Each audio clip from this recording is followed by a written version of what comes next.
Hey everyone, Mr. Bryson here, and welcome to my room of creativity. Today, I've got a lesson I'm going to bring to you that for most of you, you probably have never heard this before, even in all of your years of schooling. And it's one that for me, I consider to be one of the most important lessons that everyone needs to learn at some point in their lives. So to start off, I'm going to ask you a simple question. It goes like this. Am I creative? So think about that. Am I creative? Now, for some of you, as soon as I asked that question, I'm sure you said, well, yes, I am creative. There's no question about it.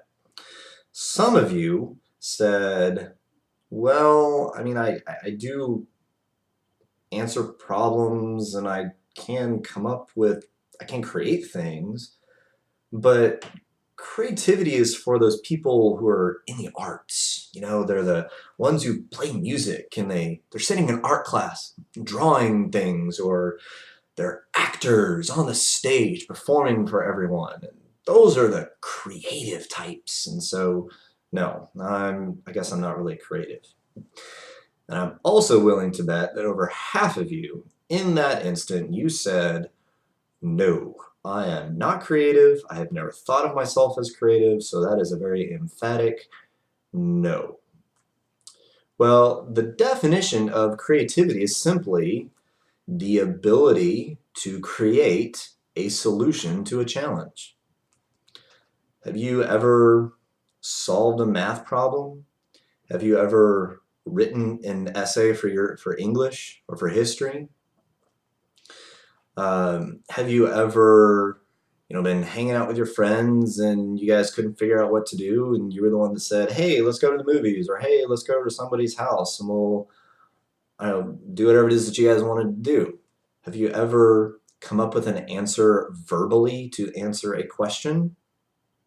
Well, in those moments, you were creative. You created a solution to a challenge that existed at that time. So I want you to tell yourself, yes, I am creative. Because you see, this question right here, am I creative? For every single human being on this planet, the answer is most definitely yes. So let that sink in for a little bit. I am creative. And when we realize that, then the next question is not, am I creative? But rather, how am I creative?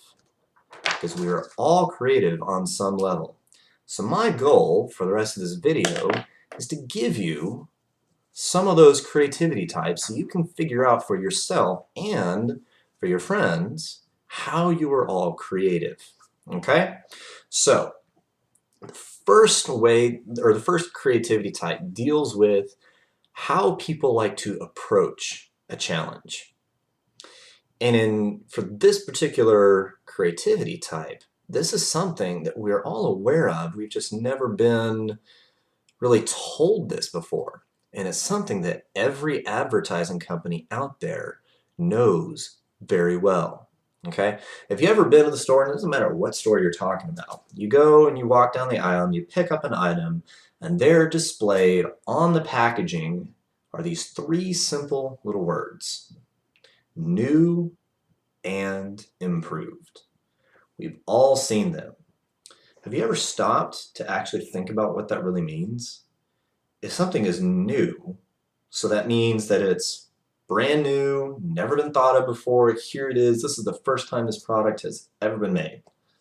Improved means there's been a version of this out before that had some flaws, and so this is the better version of it. It's been improved, and it's not going to have those flaws anymore. So to call something new and improved doesn't exactly jive very well. But these companies, they do that because they understand this one thing. Everyone out there is going to be gravitated to either the new or the improved. Okay? So here are the technical names for each of these categories. We call them the explorers versus the developers. Okay, now the explorers, these are the people that like something new. Okay, so if this is you, and it doesn't matter what class you're sitting in, whatever assignment you're given, whether it's your math teacher hands you an assignment full of some algebra problems or a geometry proof to write out, or you could be sitting in English and your teacher gives you a book to read and says, all right, I want you to summarize this chapter. Or you could be sitting in your science class and your teacher gives you a lab and you do the lab and then you have to explain what you just saw in the lab. If you are an explorer, you tend to just jump right in. You don't necessarily follow all of the prescribed steps on how to actually solve it. You may or may not even read the directions. You like to blaze your own trail. You're off the beaten path. You march to the beat of your own drummer, or whatever phrase you want to use to describe it. As an explorer, you create your own way to solve the problem. You don't necessarily want anybody to tell you how to do it, because that's how you like to solve it. You like to figure it out for yourself. Okay? The other side of that is the developer. And if you are a developer, you gravitate towards the improved side of things.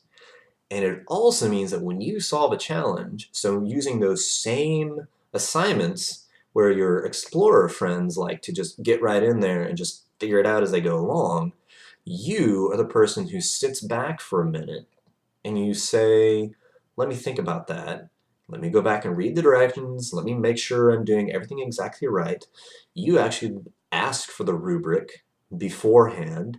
You are the person that, as soon as the teacher asks that question, you're the one raising your hand saying, can you clarify that for me a little bit more? You are the developer. Okay? Now here's how you can actually use this to your advantage, not only as a student, here at Shepton, but also, when you go into Plano West, when you go to college, when you graduate, when you get your job, you're out there in the real world. Just keep this in mind, okay? So instead of necessarily remembering explorer versus developer, remember the no structure versus structured, okay? As the explorer, you prefer things to be less structured, okay? So that means that when you come across a challenge, you need to intentionally get rid of the structure around you. You need to create yourself a space that allows you to think without structure. If you are the developer, you need to be very intentional about this, and you need to provide that structure for yourself. Whether that's you ask for help, whether it's your teacher or, in your job, a boss or supervisor or, a fellow coworker, or in your own house, you create structure. Like you say, all right, this is when I'm going, like time-wise, I'm always going to try to think of these solutions right here from 6 o'clock to 7 o'clock, or whatever time frame you want to come up with, okay? You have to be very intentional about that, okay? Excuse me. So the next part of understanding your creativity, so once you know how you like to approach the challenge, the next thing is to figure out how you like to think about that challenge, okay? So here are your two categories. You've got external versus internal. Now, before I go any further, this is not the extrovert versus introvert conversation, okay? Those are personality types.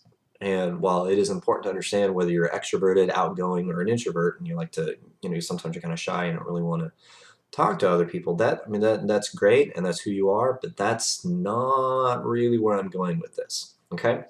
The external person is the person that when they are thinking, they think out loud. They talk about it as they are thinking, meaning you don't necessarily have to have the answer fully thought out in your mind before you open your mouth and say something. If you are the internal person, excuse me again, as the internal person, you need some time to think about it. Okay? So when someone asks you a question, your response is, give me some time, come back to me, and then I'll give you an answer. Okay? So again, let me just show this to you again. All right, so you got external people, you like to talk it out. The internal people, give me some time to think about that. Okay, so if you're ever sitting in a class discussion, here's how you can figure out where you are on the scale. Okay, so you're sitting in a class, teacher poses some topic for everyone to discuss. If you are one of those people that just immediately jumps in and starts saying things, even if you have no idea what you're saying, if you're just saying stuff, you're going to be that external person, because it doesn't bother you that you really have no idea what you're talking about yet, because you are confident that by the time the discussion is over, you actually will know what you're talking about. On the other hand, if you're that person that once the discussion starts, if you're sitting back, you're hesitating a little bit before you say anything because you really just don't want to say it until you actually know fully exactly what you're going to say before you say anything, you're the internal person. Okay? So back to the whole introvert versus extrovert thing, it is entirely possible for you to be an extrovert and very outgoing and yet still be internal.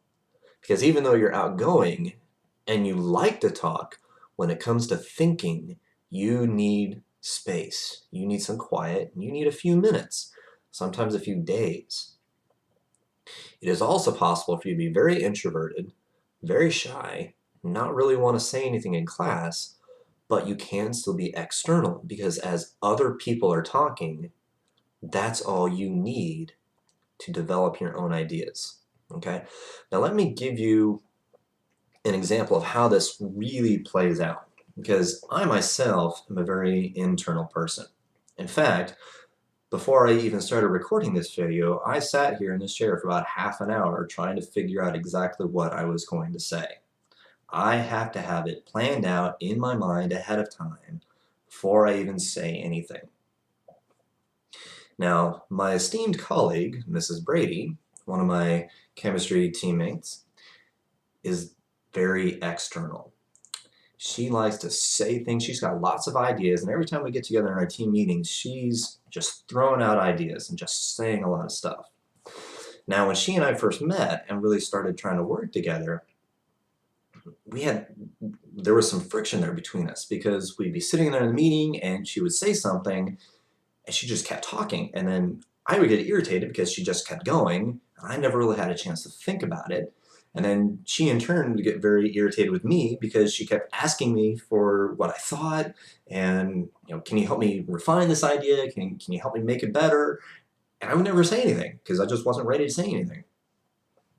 But once we realized this is what was going on, and we had this conversation about external versus internal, all of a sudden, a lot of that stuff just went away. Because what Mrs. Brady started doing was, when she had an idea, she would actually come to me during the passing period, give me her idea, and then just walk away. Because she realized that I needed time to think about it. And so we'd go on with the next class. I'd be teaching while all at the same time my brain is kind of working through the problem. And then by the time the next passing period came along, I'd walk back over and I'd give her my response. And then we really started communicating with each other, and we started coming up with some really great ideas. Okay? So that's just one of many examples out there of why it's so important for you guys to really know how different people, not only yourself, how you approach and how you create and come up with different solutions, but it's also very important to understand how other people approach those exact same challenges. Okay? Well, I hope you learned something interesting today. Next week, I'm actually going to give you some more tips on how to improve your creativity, how to exercise that creativity.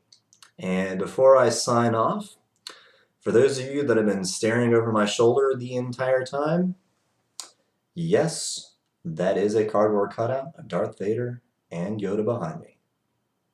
Nerds rule. Mr. Bryson out.